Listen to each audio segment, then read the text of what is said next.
Hello guys, so heto na naman tayo. So, for today, bali aalis tayo ng bahay ngayon. So, I'll be heading to one of the school here sa Turil. Okay, bali school yun siya ng pamangkin ng wife ko. May something incident kasi na nangyari. So, ano kasi, may bagong phone kasi yung pamangkin ko. It so happen na parang may nagnakaw or may kumuha. Tapos, may nakapansin or may nakakita and then na-return. Kaso unfortunately, the device was totally damaged na. So that's why bale nagreklamo kami doon kung pwede na sana na requesting for payment or replacement sa yun sa device ng phone ng pamangkin ng wife ko. Okay? So that's why I'm here now. Bali, prepare na ako para makaalis. Maya-maya alis na tayo, pupunta na tayo doon. So, magmomotor lang tayo. Okay?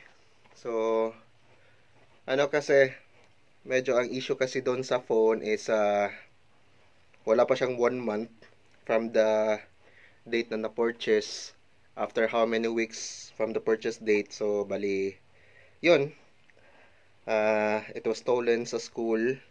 We're not sure if nakawala ba, estudyante ba or some kind of visitor or a parent, pero may mga initial na mga report. So yun, so bali today is mag-meet up na ang mga both parents or yung sa nakawala, tapos ako yung representative sa sa side niya kasi wala siyang parent na available or any relative. So by the way, ito nga pala yung phone. So tignan nyo, ano siya na brand, Tecno. Bali bago pa lang to siya. As you can see, ano daw, pagkanakaw parang nahulog daw eh. Eto, totally damaged siya. So, turn on namin siya, yun, may mga blinkings lang siya, tapos hindi na So, ano talaga, especially ito, parang grabe talaga yung pagkabagsak. So, that's why we decided na i-replace na lang to or bayaran na lang kami in full. Kasi, wala na to, useless na. Kasi kung i-repair pa to, parang hindi na siya working 100% in good condition. So, that's why we need replacement na. So, dadalhin ko ito, pati yung resibo niya. And the receipt was, it was purchased last August 26. So, imagine nyo, after 2 or 3 weeks, nawala, tapos nanakaw, and then yun, nasira. So, kinda disappointing. Ano ba naman ng mga kids sa panahon ngayon? Ay, nako. O, sige lang. So, that's why I went to the school for this complaint, and then ngayon yung verdict. Okay. So,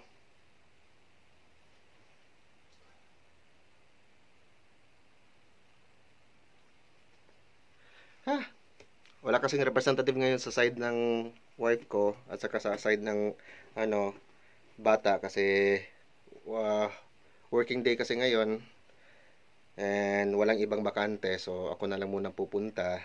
As usual, bakante tayo eh. Okay? So, all of my stuffs are already prepared. Dadalahin ko yung phone, pati yung box niya, pati yung receipt, so para ipapakita doon to prove na yun talaga yung amount. Bali, the amount pala is mga 9,000 pesos.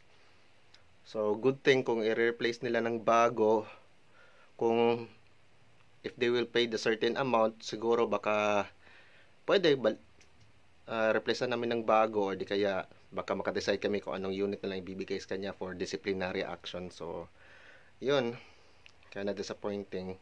Hindi pa nagwa 1 month yung device for the payment.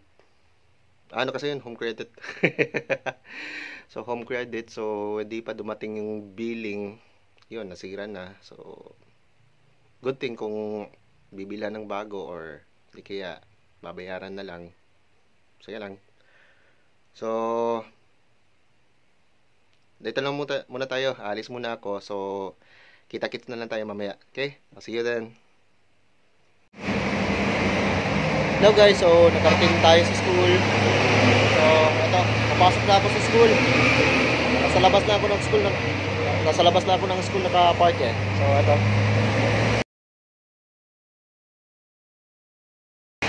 So, ito na si King. Okay. Okay, so let's go. So, ito yung dala ko, yung phone, tsaka yung box, tapos yung receipt nasa pamangkin na ng wife ko. So, pupuntahan ko na siya ngayon. Diretso na ako ng, some kind na disciplinary office. Okay, let's go. Hindi ako nakapasok agad kasi nire-require na ng guard na kailangan may face mask pagpapasok doon. So, bumili muna ako sa malapit na tindahan. So, yan, may face mask na tayo. So, pwede na tayong makapasok doon. So, isusuot ko muna to bago pumasok. So, at least safe na tayo sa guard. At least diretso-diretso na yung lakad natin. Okay, so, let's go.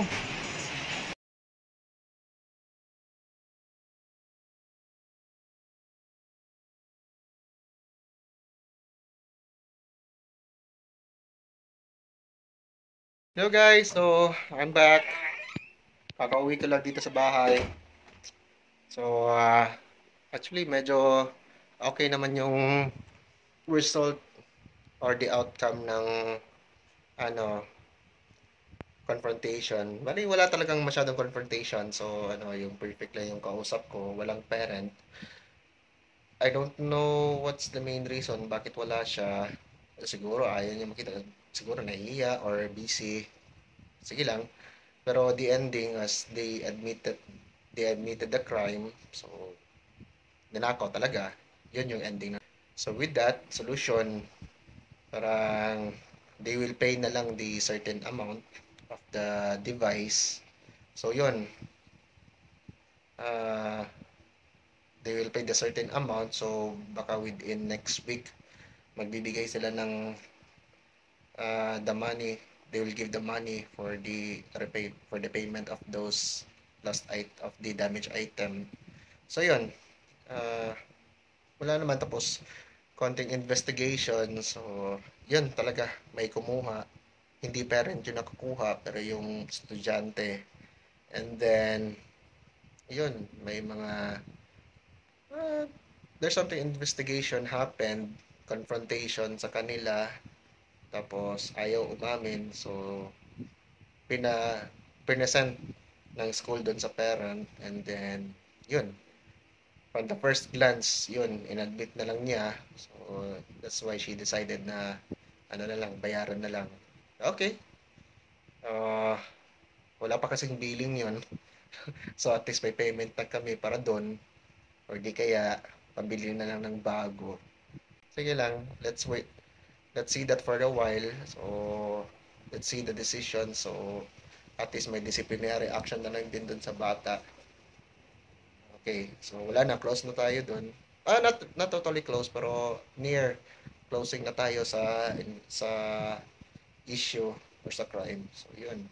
So, advice ko na lang sa mga parents na may mga estudyante sa mga public or private schools na please, doble ingat or always keep on reminding your students na i-value nila yung mga gamit nila, especially the device, mumurahin or mamahalin.